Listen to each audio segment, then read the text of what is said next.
Olá, pessoal. Comentar este livro aqui, Silêncios que Gritam.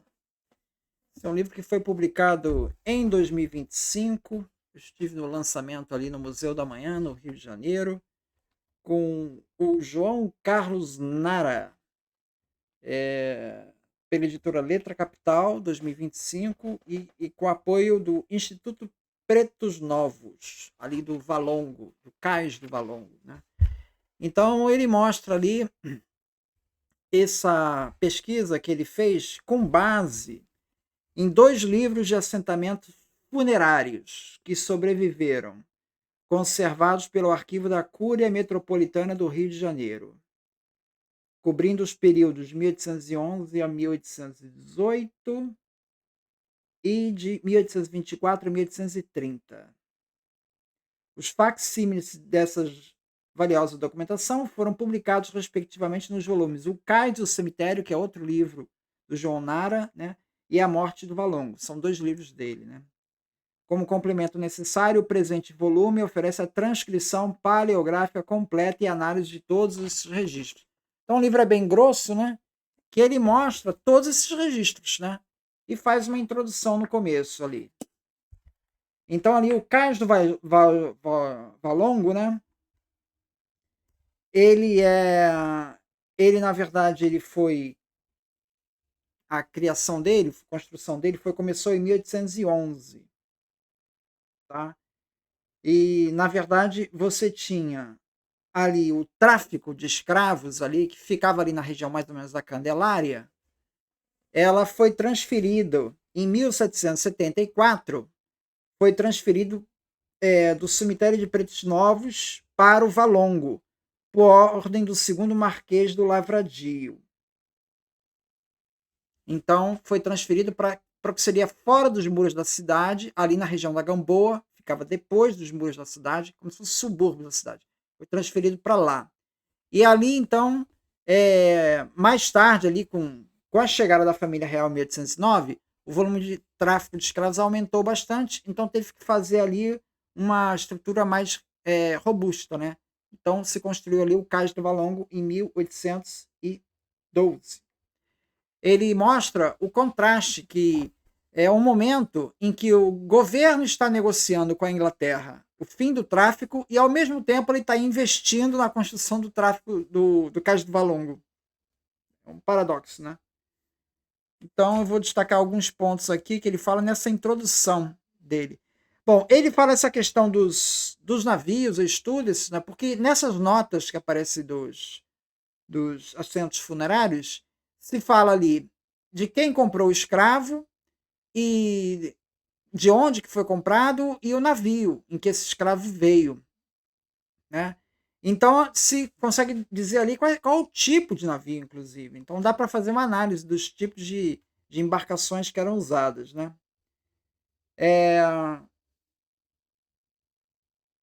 aqui ele fala da pesquisa feita ali por Júlio Pereira. Ele diz assim: o pesquisador, valendo-se da indicação do tipo de nau que trouxeram os pretos novos desde África, aventou a hipótese de que a maior incidência do uso de bergantins, embarcações menores e mais velozes, não resultou numa diminuição significativa da taxa de mortalidade dos transportados. Então, isso foi uma tese que foi levantada, né, que quando você usou esses navios, os bergantins, a taxa de mortalidade nos navios diminuiu. Só que não é conclusivo isso, tá? Então não há essa ligação com o tipo de navio, tá? Nos relatos, né, ele chega a citar um desses relatos, né? Diz assim: João Álvares de Souza Guimarães, no dia 27 de outubro de 1812, mandou sepultar no cemitério do Valongo uma criança que nasceu no armazém, tendo vindo a mãe de Angola no brigue Vulcano, de conta de João da Silva, da marca Margem, Luiz Antônio Marques de Andrade. Então você já tem aqui uma criança que possivelmente nasceu na viagem ou logo depois da viagem, tá? E a criança acabou morrendo lá no armazém logo que chegou. Então é um registro de uma criança que acabou morrendo é, na viagem.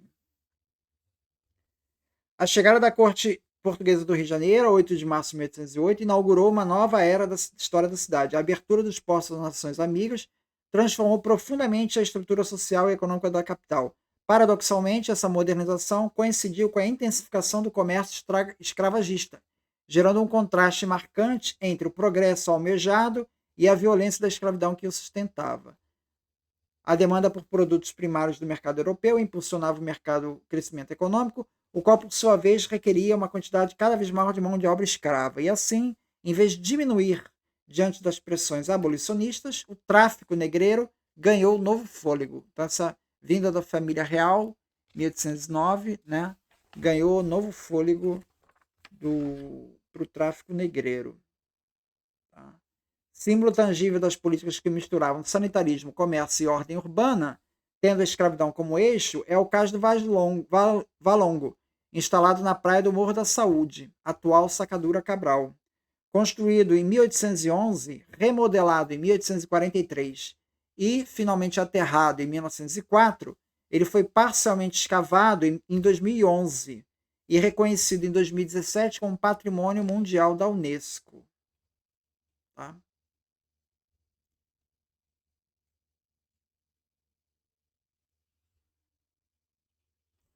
Um ponto que chama atenção aqui, na página 47, ele vai fazer referência aos trabalhos de Arlindo Caldeira, no livro Escravos e Traficantes no Império Português, onde ele se refere que, em Angola, os escravos eram batizados lá na África e enviados para cá. E a igreja era remunerada por esses batismos. O que torna uma certa interesse econômico da igreja no tráfico, né? Porque quanto mais batizado, mais ela vai ganhar. E ele chama atenção aqui que essa era a principal fonte de rendimentos para o clero de Angola. Tá?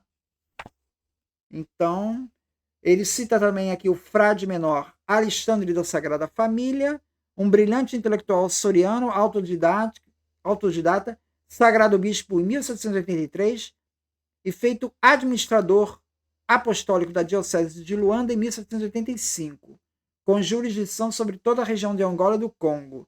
Em seu esforço reformador, conquistou a reconversão ao cristianismo do rei do Congo e sua reaproximação com Portugal. Com relação às pessoas escravizadas, mandou escrever-lhes um lacônico catecismo em quimbundo e defendeu que se atrasasse seu embarque até que realmente obtivesse a formação religiosa mínima.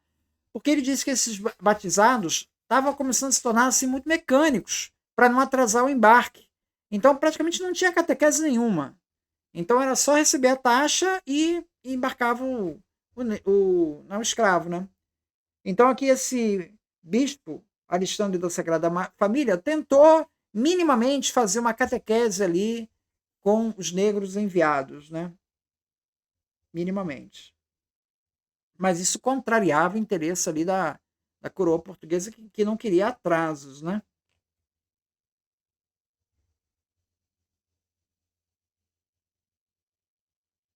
Sucessivos desentendimentos políticos levaram a coroa a não querer confirmar a bula papal que tornava Alexandre o bispo titular da sede de Luanda. Ele não foi confirmado. Desta feita, o sacerdote abandonou Angola secretamente, retornando desgostoso a Portugal. Ou seja, ele acabou voltando para Portugal. Tá? Foi despachado. Quer dizer, o negócio ali era não atrasar os embarques mesmo. Né? Com relação a batismos coletivos e coisas do gênero, né? Isso foi levantado pelo Charles Boxer. Charles Boxer, historiador inglês, ele, baseado em testemunhos de fins do século XVI, delineou em breves traços como era a cerimônia coletiva do batismo de adultos e bebês de colo. O ministro dava para cada catecúmeno um papel com o nome cristão escrito e lhes punha uma pitada de sal na língua. Ao fim, aspergia água benta, dizendo a fórmula batismal. Essa tese do Charles Boxer é contestada pelo João Carlos Nara, porque ele não confirmou isso em outros documentos. E a ideia de um batismo coletivo também vai contra as orientações da igreja na época, que era um sacramento dado individualmente. Né? Então ele contesta essa visão aí do Charles Boxer, que hoje já não é, já é criticada, né? Que assim, foi uma tese do Charles Boxer replicada pela historiografia e que é replicada. Aqui ele também vai falar sobre outro ponto, que são as marcas de carregação. As marcas de carregação são as marcas que eram aplicadas aos escravos. Esses registros aqui, eles mostram as marcas que apareciam nos escravos. Então, a aplicação dos africanos de uma prática semelhante à ferra do gado representou uma das dimensões mais brutais do sistema escravista. Era um procedimento administrativo que deixava cicatrizes que acompanhariam suas vítimas por toda a vida, introjetando nos cativos a sua condição de escrava. Tá? Então ele fala dessas marcas de carregação que eram aplicados nos escravos. Os próprios escravos eles tinham marcas também das suas tribos e coisas do tipo. Mas as marcas que eles faziam lá eram cortes assim para marcar, né? Aqui não, é como se fosse gado, entendeu? Uma coisa muito mais brutal e agressiva. Tá? E aqui sobre os traficantes, né? Ele registra aqui, ó, os 10 principais comerciantes responderam por cerca de 30% dos registros em 1811 e 1818, e por cerca de 70% dos registros em 1824 e 1830. Porque nesses dois livros se diz ali o nome do traficante. Tá?